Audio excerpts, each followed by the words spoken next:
Shalom Bapak Ibu, Saudara-saudara sekalian. Kita berjumpa kembali dalam acara Menerima hari ini. Mari kita persiapkan hati kita untuk kita boleh mendengarkan kebenaran firman Tuhan. Manusia hidup bukan dari roti saja, melainkan dari setiap perkataan Allah yang keluar dari mulut Allah. Kita perlu firman Tuhan yang menjadi terang bagi jalan kita, pelita bagi hidup kita. Mari kita buka terlebih dahulu acara Menerima hari ini dengan doa. Terima kasih Tuhan kalau kami boleh berjumpa kembali dalam acara Menerima hari ini.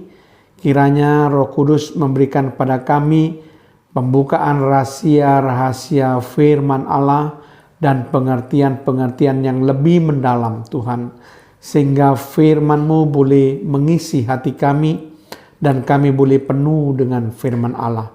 Terpujilah nama-Mu Tuhan, di dalam nama Tuhan Yesus Kristus. Haleluya. Amin. Shalom Bapak Ibu, Saudara-saudara sekalian. Kali ini saya akan membahas topik apa atau siapa yang diurapi bagian pertama. Sekali lagi saya akan membahas mengenai apa dan siapa yang diurapi bagian pertama.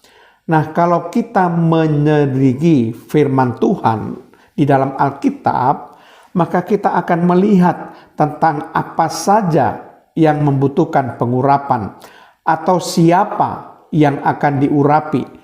Ada begitu banyak firman Tuhan yang menjelaskan mengenai apa itu maksudnya benda-benda yang diurapi atau siapa, yaitu orang yang diurapi. Nah, kali ini kita akan membahasnya untuk nomor 1 sampai nomor 5 terlebih dahulu. Nanti dalam pertemuan yang akan datang saya akan membahas nomor 6 sampai nomor 11. Nah, dalam bagian topik kali ini, apa atau siapa yang diurapi bagian pertama, saya hanya membahas nomor 1 sampai nomor 5. Mari kita lihat dan kita gali apa atau siapa yang diurapi. Kita akan membaca yang pertama, tubuh yang diurapi. Ester 2 ayat yang ke-12, tiap-tiap kali seorang gadis mendapat giliran untuk masuk menghadap Raja Ahasiweros dan sebelumnya ia dirawat menurut peraturan bagi para perempuan selama 12 bulan. Sebab seluruh waktu itu digunakan untuk pemakaian wangi-wangian, 6 bulan untuk memakai minyak mur, dan 6 bulan lagi untuk memakai minyak kasai, serta lain-lain wangi-wangian perempuan. Dalam Rut pasal 3 ayat 3, maka mandilah dan beruraplah, pakailah pakaian bagusmu, dan pergilah ke tempat pengirikan itu. Tetapi jangan engkau ketahuan kepada orang itu sebelum ia selesai makan dan minum. Jadi jelas yang pertama tubuh yang diurapi. Kemudian kita akan melihat yang kedua, kepala yang diurapi. Mazmur pasal 133 ayat yang kedua. Seperti minyak yang baik di atas kepala meleleh ke janggut, yang meleleh ke janggut Harun dan ke leher jubahnya. Jadi di sini jelas kepala yang diurapi dengan minyak dan meleleh ke janggut Harun. Kemudian yang ketiga, apa yang diurapi? Kaki yang diurapi. Lukas pasal yang ke-7 ayat yang ke-38 dengan sangat jelas dituliskan di sini, Sambil menangis, ia pergi berdiri di belakang Yesus, dekat kakinya. Lalu membasahi kakinya, nyaur besar kaki Yesus, itu dengan air matanya dan menyekanya dengan rambutnya. Kemudian ia mencium kakinya dan meminyakinya dengan minyak wangi itu. Jadi jelas perempuan ini mengurapi kaki Yesus dengan minyak wangi. Kemudian kita akan melihat yang keempat. Apa yang diurapi? Yaitu kemah suci atau tabernakel. Ini bisa kita baca dalam Keluaran pasal yang ke-30, ayat yang ke-25 sampai ayat yang ke-28. Haruslah kau buat semuanya itu menjadi minyak urapan yang kudus, suatu campuran rempah-rempah yang dicampur dengan cermat, seperti buatan seorang tukang campur rempah-rempah.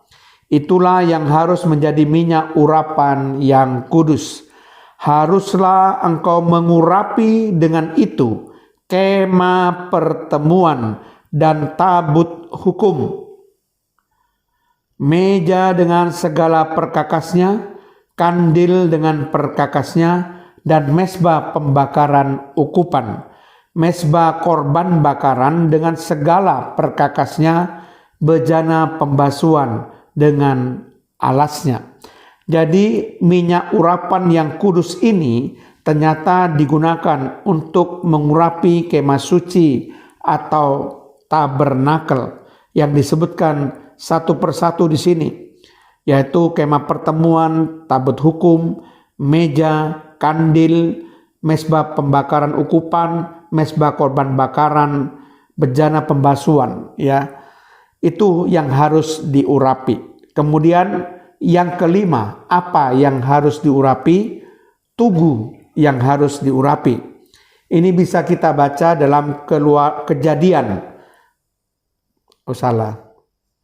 Ini bisa kita baca dalam Kejadian 28 ayat 18. Keesokan harinya, pagi-pagi, Yakub mengambil batu yang dipakainya sebagai alas kepala dan mendirikan itu menjadi tugu dan menuang minyak ke atasnya, ke atas tugu itu.